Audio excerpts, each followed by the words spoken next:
Sustainable development has become the popularized expression for Agenda 21. Agenda 21 is the 1992 United Nations Rio Declaration on the Environment and Development. It is the agenda for the 21st century you're living in today. For a brave new world where everything that you cherished and held true will no longer exist. Agenda 21 defines itself as the comprehensive plan of action to be taken globally, nationally, and locally by organizations of the United Nations systems. It also elevates nature above man. And it contains something called the precautionary principle, where basically you're guilty until you're proven innocent. Sustainable development is the philosophy designed to bring human beings across the globe under the full control of a narrow human elite. It's a 40-chapter document to basically control the world. It's based entirely on socialist control mechanisms. Sustainable developers have designed a global movement coordinated through a global to local action plan to create world government in accordance with certain objectives. These objectives include an end to national sovereignty, the abolition of private property, the restructure of the family unit, and increasing limitations and restrictions on mobility and individual opportunity. The green goal includes the listings of what's not sustainable. A couple of the examples include private property. 728 lists fossil fuels. Golf courses and ski lodges are not. Consumerism.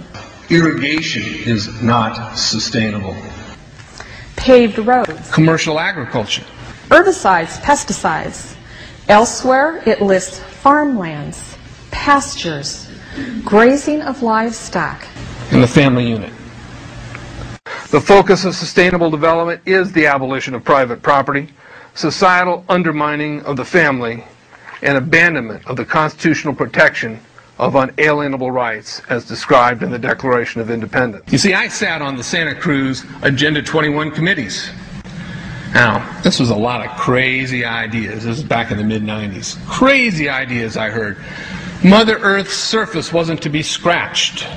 Human beings were to be concentrated into human settlement zones. Educational systems were to focus on the environment as the central organizing principle. All aspects of life were covered.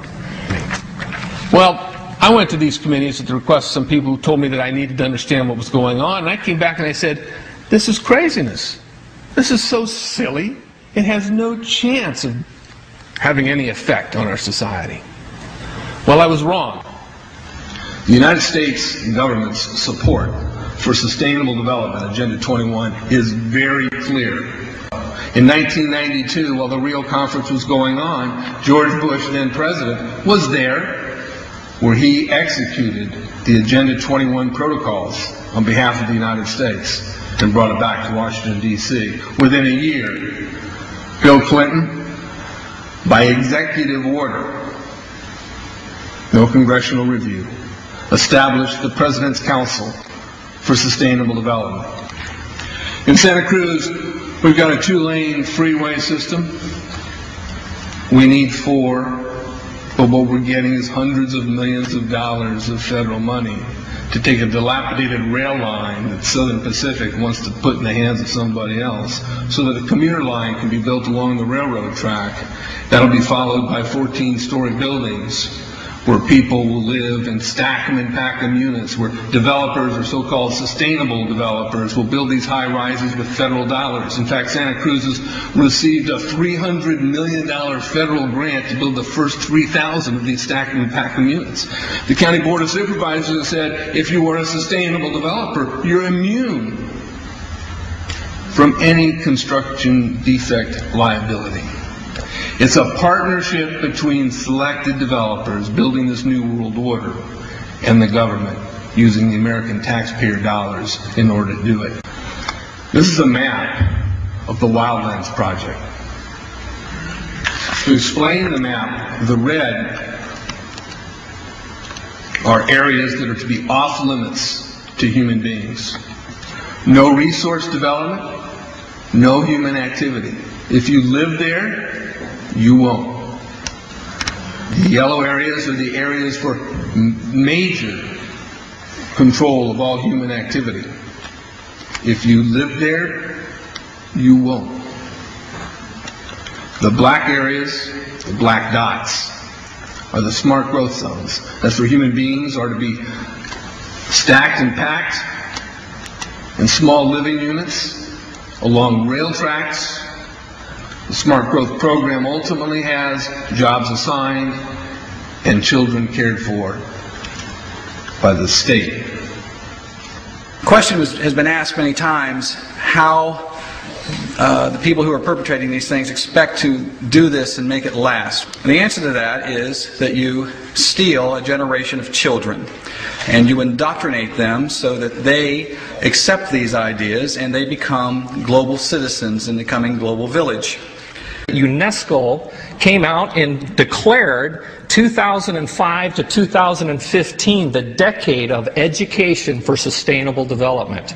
But they go on to say that it will encompass the 40 chapters of Agenda 21. That is your federal national curriculum.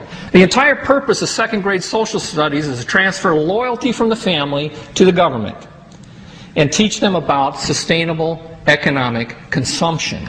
Students construct their own understandings of reality and realize that objective reality is not knowable. So why bother? The truth is, the truth which keep men free is being suppressed in order to prop up the attitude training agenda. And it moves on.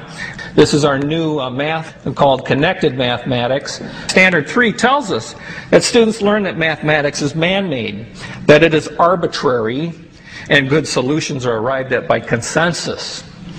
Most of us assume 2 plus 2 is always going to equal 4. You're wrong. We might reach a new consensus. How well does it work? Well, they tell you in the teacher's guide in the back, it tells us that because the curriculum doesn't emphasize arithmetic computations done by hand, some students may not do as well on tests assessing computational skills. We believe such a trade-off in the favor of CMP is very much to the student's advantage in the world of work. Our children are mathematically illiterate on purpose. How do I know on purpose? Why isn't this just a basic bad idea? Because the Sustainable Development Plan tells us so. Generally, more highly educated people who have higher incomes consume more resources than poorly educated people who tend to have lower incomes. In this case, more education increases the threat to sustainability. Charlotte Iserby, I owe you an apology. I did not believe for the longest time it was a deliberate dumbing down. I thought the dumbing down was a natural consequence of a bad idea. Folks, it's deliberate. It's deliberate. The sustainable globalist goal is the orchestration of a planned fall of American principles, values, and lifestyles. The effect on the average American will be devastating. With modernizing technology, the ordinary person will live without independence, privacy, or substantive rights.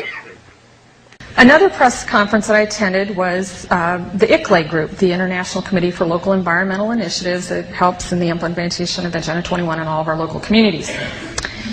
And one of the speakers was a Harvey Reuven, who happens to be the vice chair of ICLEI.